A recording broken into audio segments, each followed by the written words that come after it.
Mesdames et messieurs, bonjour et bienvenue à cette émission spéciale du Téléhandicap. Nos invités aujourd'hui représentent cette homogénéité collective qui représente, à mon avis, aussi cette complémentarité dans le monde du handicap, qui doit s'investir pour se regrouper dans le but d'aller de l'avant avec conviction pour atteindre ses objectifs.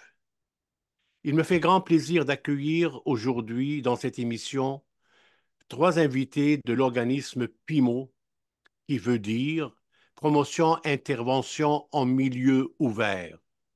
Et j'ai nommé M. Pierre-Yves Lévesque, M. Thibault Magnette et Mme Justine Pionnier. Mesdames, Madame et Messieurs, bonjour. Comment allez-vous? Oui, Ça va bien? oui, Très bien. Écoutez, je vais commencer avec le président de cet organisme, avec M. Lévesque. Monsieur Lévesque, vous êtes actuellement à la retraite, on le sait malgré votre jeune âge, mais vous demeurez toujours actif, que ce soit sur le plan social ou même sur le plan sportif, et surtout notamment comme président de l'organisme PIMO. Vous êtes aussi membre de différentes associations, comme l'Association québécoise des sports pour paralytiques cérébraux. Voulez-vous nous parler un petit peu de votre vie active au sein de l'organisme PIMO? moi, je suis le plus jeune. Il sait pas que aujourd'hui, je suis donné, toujours, il y a 40 ans. Eh bien, Moi, je suis. Je Voulez-vous que j'essaie de répéter? J'ai pas tout oui, saisi. allez-y, allez-y, Donc, allez-y. moi, je suis le président. Eh bien, je veux continuer aussi dans le même genre de questions pour aller plus loin dans sa pensée. Vous êtes dédié, vous avez dédié surtout votre vie entière à la défense et à la promotion des droits des personnes en situation de handicap, afin que celles-ci soient incluses à la société québécoise comme tout autre citoyen. Ça veut dire dans une société incluse. Qu'avez-vous faire pour atteindre cet objectif? ça me fait pas mal. Nous J'en- avons un budget d'intérêt qui fondu. Nous nous gérons à donner toute l'énergie à 2007 à Calais. Et là, toutes les bonnes spéciales, situation, c'est avec la prestation des membres. C'était important pour l'intérêt que les membres participent à la défense des droits. Je participer à plusieurs conseils d'administration. Peut-être pas appliquer pour, euh, pour lancer les besoins supérieurs en situation de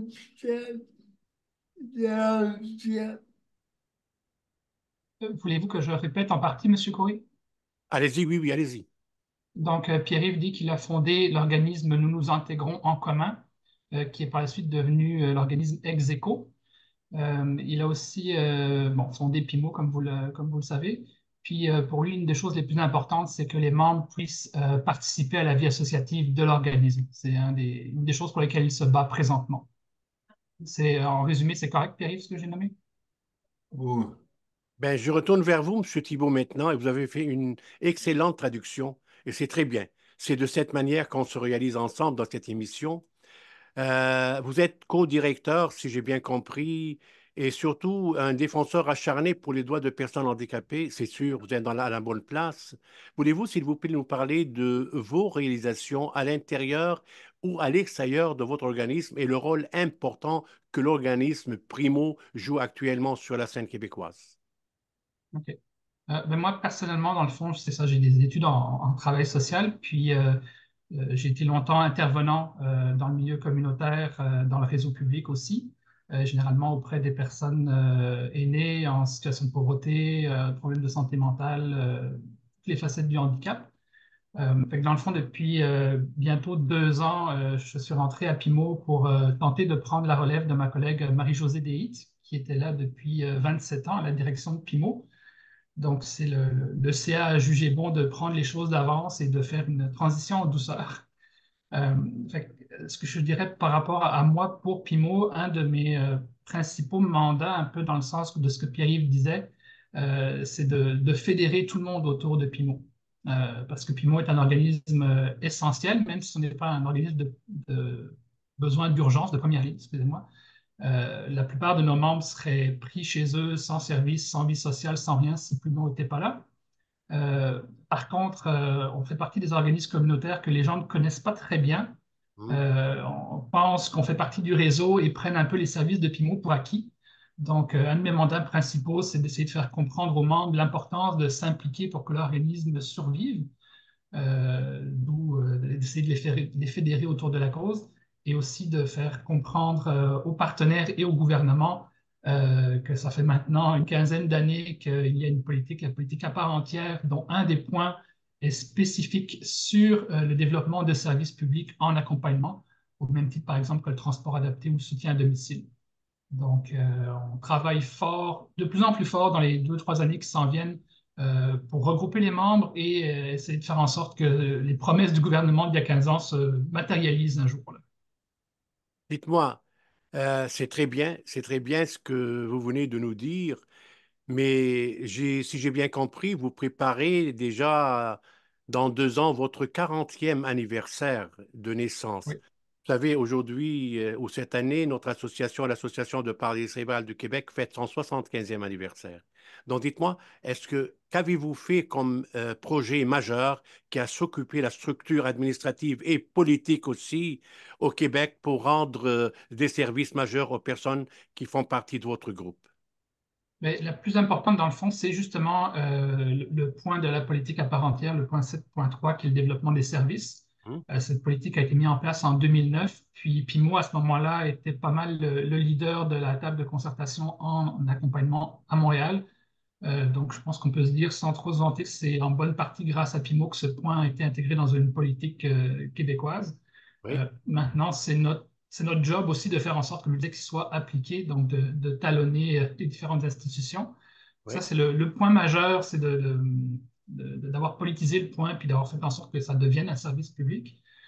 Puis aussi, dans les 10 dernières années, Pimo a fait 2 projets sur le territoire de Montréal, dont un avec le C3S de Jeanne Mance pour tester ce qu'on revendique depuis 25 ans.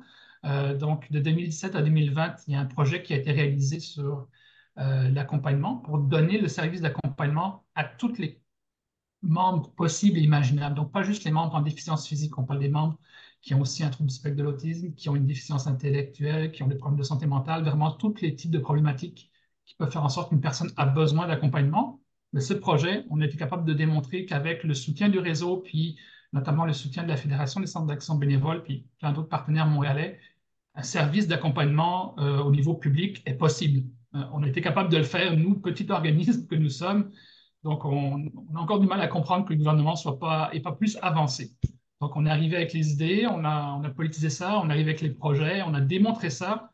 Maintenant, il faut vraiment juste qu'on fasse des pressions pour dire là, il est temps que ça devienne officiel et accessible vraiment à tout le monde. Très bien. Maintenant, je me dirige vers Madame Pionnier, Justine, et je sais vous êtes coordonnatrice et chargée des projets.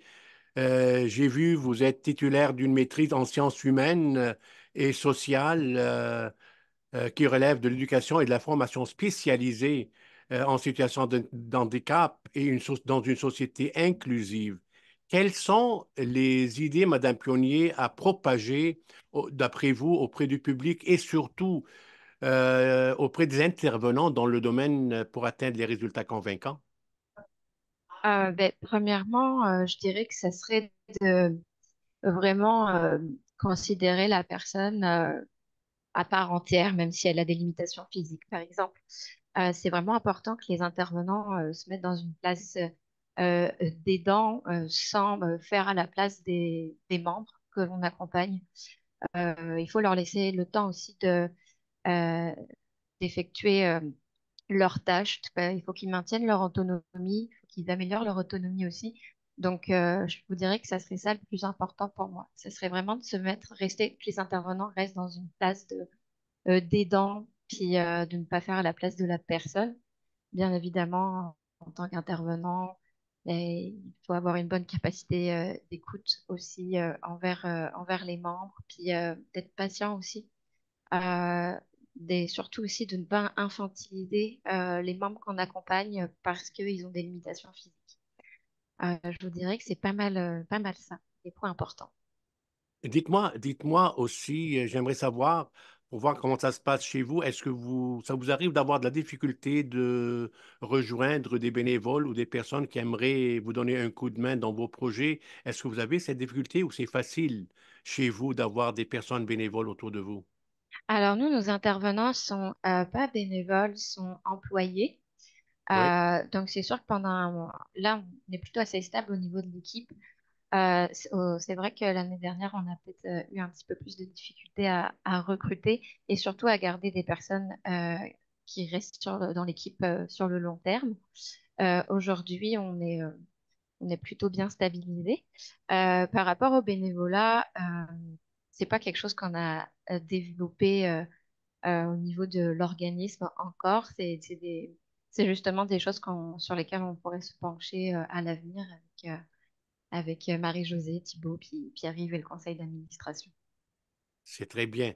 Je retourne à notre ami, Monsieur Lévesque, et il y a quelque chose qui m'a touché quand j'ai jeté un coup d'œil sur son CV. Et quelque chose qu'on a réussi à transmettre à nos amis les Français quand on parle des infirmités. Il a dit, M. Lévesque a dit, quand il parlait de son passé il y a quelques décennies, il dit à cette époque, nous n'étions pas tout à fait des personnes, on nous appelait plutôt les infirmes. C'est quelque chose qui m'a extrêmement touché. Et parce que la définition de ce handicap, on parle de la paralysie cérébrale, les Français se donnaient la définition, l'infirmité motrice cérébrale. Moi, j'ai toujours dit, ce sont des personnes handicapées tout court, et même les personnes valides ont un handicap quelconque, qu'on le veuille ou non. Il faut être clair devant la réalité. Qu'est-ce qu'il pense, Monsieur l'évêque, de cette réalité? Est-ce qu'on vit toujours cette pensée en 2024 et les gens pensent toujours ou gardent toujours cette idée comme c'est des personnes infirmes qui ne sont pas des personnes qui sont égales aux autres personnes valides? Qu'est-ce que vous en pensez? Moi, pas sûr. Le pauvre, c'est la région par rapport à la population. La population est plus sensibilisée aux personnes âgées. C'est c'est mon moi, c'était pour le avec ma conjointe. J'ai toujours quelqu'un qui me mettait pour pouvoir obtenir les hommes qu'on avait besoin. Et plus que la population se devenait-elle et pourrait plus sensibiliser qu'avant. Pierre-Yves dit dans le fond qu'il y a eu des améliorations, puis que la population en général en 2024 s'est beaucoup améliorée par rapport à avant. Il donne l'exemple de sa conjointe avec qui ils arrivent quand même à avoir des services, même si ce n'est pas toujours facile. C'est très bien, c'est très bien. Je sais aussi que, Monsieur Lévesque, vous êtes impliqué partout, dans différentes associations, et vous avez défendu, vous avez travaillé pour l'amélioration du transport adapté, pour l'aménagement urbain et pour l'obtention d'une allocution des utilisateurs avec des chiens d'assistance. Qu'est-ce que vous a donné comme réalisation aujourd'hui d'une part, et d'autre part, on sait que vous êtes quasiment un champion de boccia. Et j'ai eu le privilège de vous assister même dernièrement avec le championnat mondial qui s'est déroulé à Montréal. Donc, parlez-moi de cette ténacité et de cette persévérance que vous donnez et que vous possédez dans votre vie active quotidienne. On vous écoute. Notamment pour les pensions, si tu vois, c'était champion, je suis pas un champion, aux pensions, c'est j'aime participer aux pensions.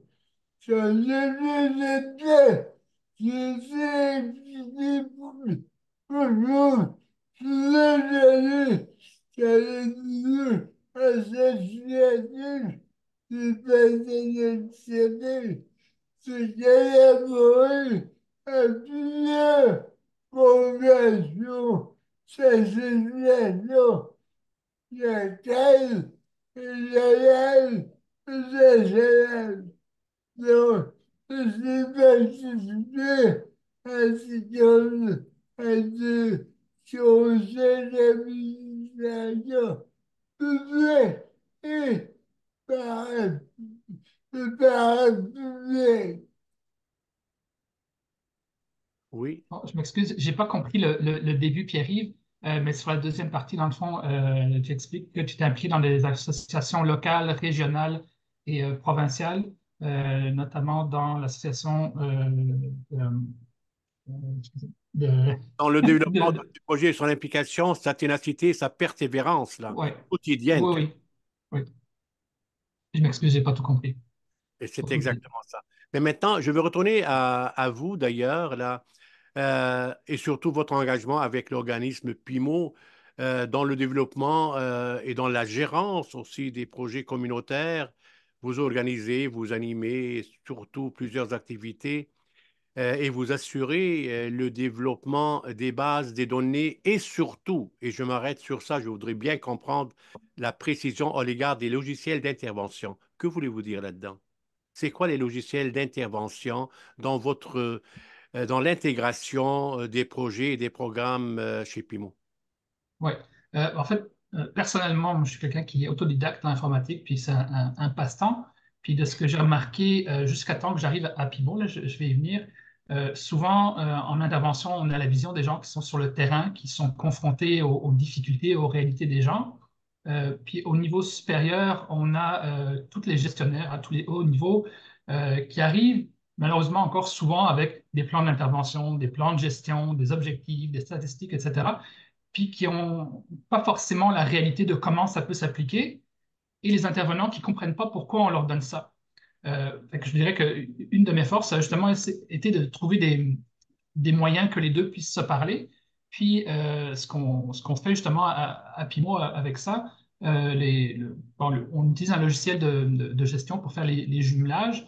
Euh, Moi, mon objectif au niveau technologique pour les organismes et en particulier pour Pimo, c'est d'essayer d'avoir des outils qui fonctionnent autant pour les intervenants, qui leur parlent, qui soient pertinents, ne soient pas trop lourds, autant pour les gestionnaires, donc pour nous, la direction, puis les subventionneurs, le gouvernement, qui permettent de retirer des données concrètes sur comment se passe l'intervention, c'est quoi les besoins, etc. Donc, c'est essayer d'optimiser un petit peu le fonctionnement des logiciels pour pas que d'un côté, les gens sur le terrain aient l'impression de se faire imposer plein de choses sans comprendre l'objectif, et de l'autre, pour pas que les gestionnaires soient confrontés à tout le temps se battre, à dire, mais j'ai besoin de cette information. C'est essayer de trouver un moyen que les deux se communiquent parce que, qu'on le veuille ou non, on a besoin d'avoir des statistiques, des données pour toujours avoir des façons de fonctionner plus optimales, qui coûtent moins cher, qui prennent moins de temps, qui malheureusement aussi doivent répondre aux besoins des subventionneurs de 2024 qui exigent toujours plus d'informations. Donc, essayer de trouver un petit peu un compromis là-dedans qui parle un peu à tout le monde. Je comprends. Pensez-vous, que Pimo fera face un jour à ce qu'on appelle l'intelligence artificielle pour atteindre des objectifs quelconques? On est déjà en train de regarder pour essayer d'optimiser ce qui est les jumelages entre employés et entre membres. Sauf qu'à ma connaissance, l'intelligence artificielle aujourd'hui n'est pas encore capable de savoir de façon innée c'est quoi les commérages, c'est quoi les dernières observations, qu'est-ce que Mme Intel a dit à son dernier accompagnement. Ben, ça, c'est l'accompagnateur qui le sait, qui le réfère à la coordinatrice. Puis ça arrive souvent qu'on a cette discussion-là avec Justine que ah, bon, ben, telle personne, on sait qu'il faut tel petit soin parce qu'on l'a su de bouche à oreille. C'est le genre de choses qu'on ne peut pas commencer à rentrer et à stater dans des logiciels parce que ça devient un surplus de poids et donc qu'une intelligence artificielle ne peut pas savoir, mais qui sont essentiels dans l'intervention humaine qu'on fait au quotidien. Je vais, je vais tenter ma chance pour vous annoncer un petit scoop entre familles et surtout pour M. Lévesque. Vous savez, l'Association de Paris cérébral du Québec a déjà commencé le montage d'une équipe pour aller dans l'intelligence artificielle à l'égard de l'éducation alternative, des communications et des outillages. Nous avons des spécialistes en la matière, des spécialistes chevronnés qui sont spécialisés là-dedans. Et nous sommes donc au début de cette émission et de ce projet, et nous n'aurons pas le choix que de continuer. Et vous aurez, j'espère, bientôt de nos nouvelles.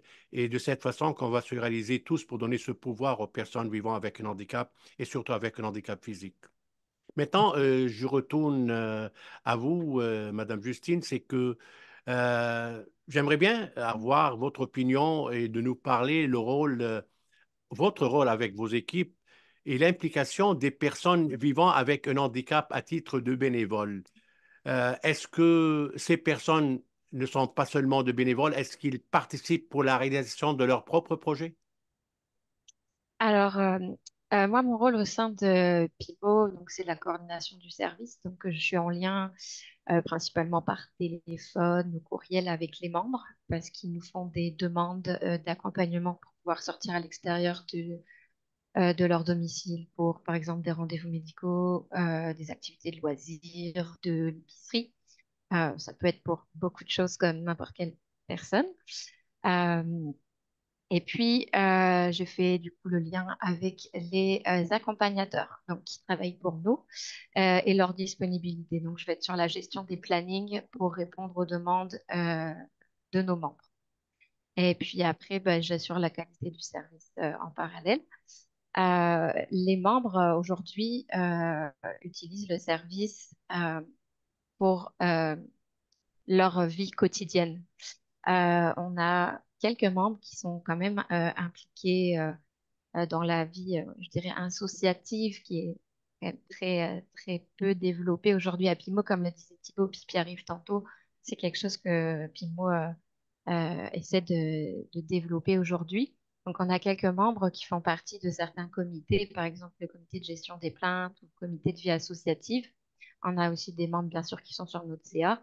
Mais en dehors de ça, nos membres sont plutôt utilisateurs du service plutôt qu'impliqués dans l'organisme que l'on est. Très bien, c'est très bien. Je retourne à M. Lévesque pour savoir et connaître un petit peu ce qu'il a reçu dans sa vie, en précisant que vous avez reçu à part entière 2023 dans la catégorie individu. Ce prix a été décerné par l'OPHQ, c'est l'organisme des personnes handicapées du Québec, qui couronne l'ensemble des réalisations en toute votre carrière. Comment ça se passe, cet événement? Qui choisit les individus, les lauréats pour atteindre ce prix-là, pour recevoir ce prix? Oui, d'abord, nous, on peut filer à manger le bon pour le voyager.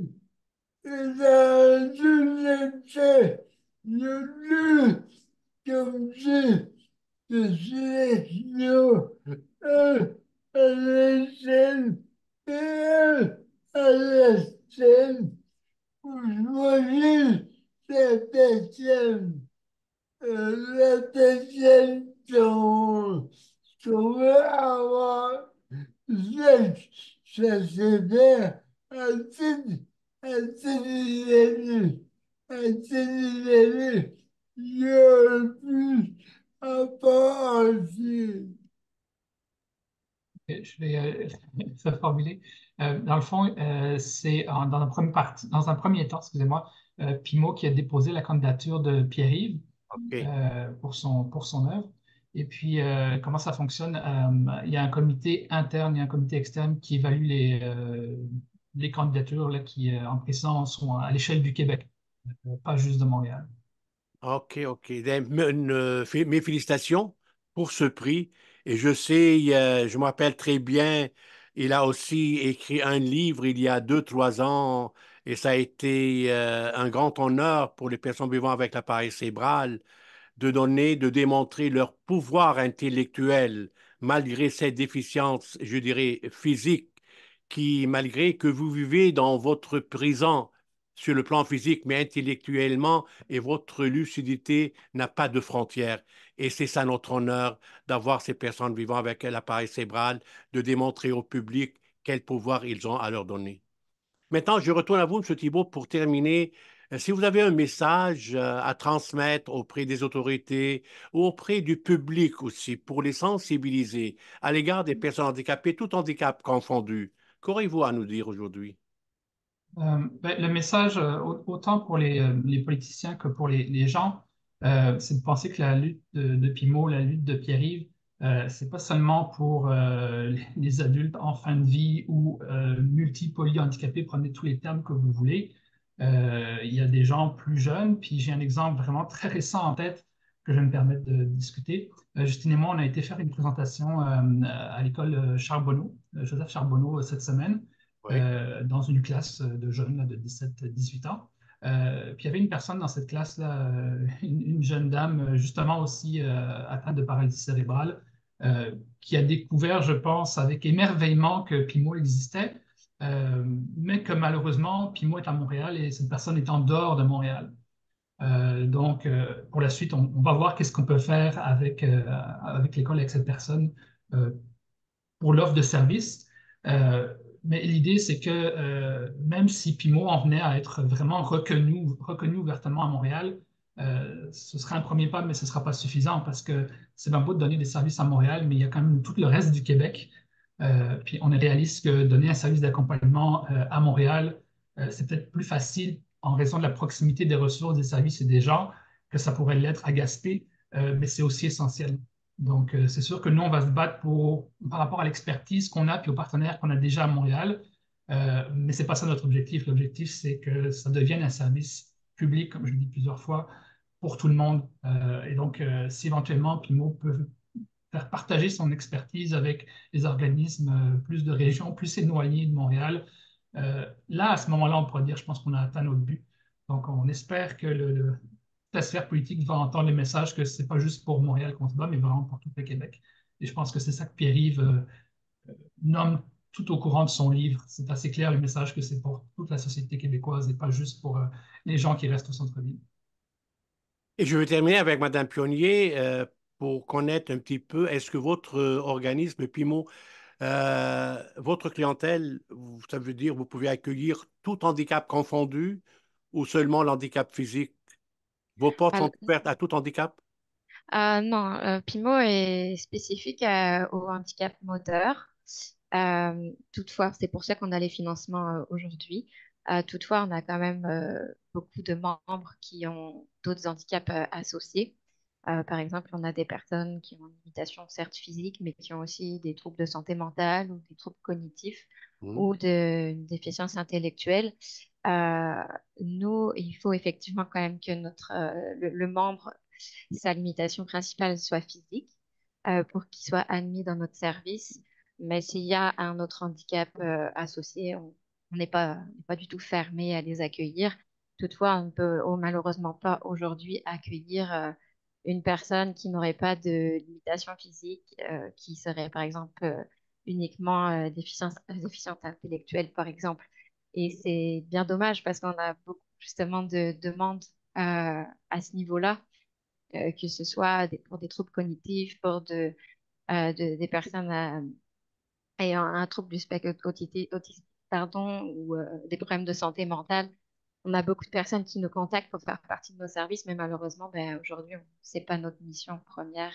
On n'est pas en capacité de les accueillir et ça serait vraiment super si Pimo ben, pouvait se développer puis accueillir tout le monde au sein de l'organisme communautaire. Il y a un réel besoin, hein, ça c'est sûr, on le voit vraiment. Et puis, me permettrai de rajouter à ça que aussi on voit qu'il y a un réel besoin au niveau aussi des déplacements, du transport.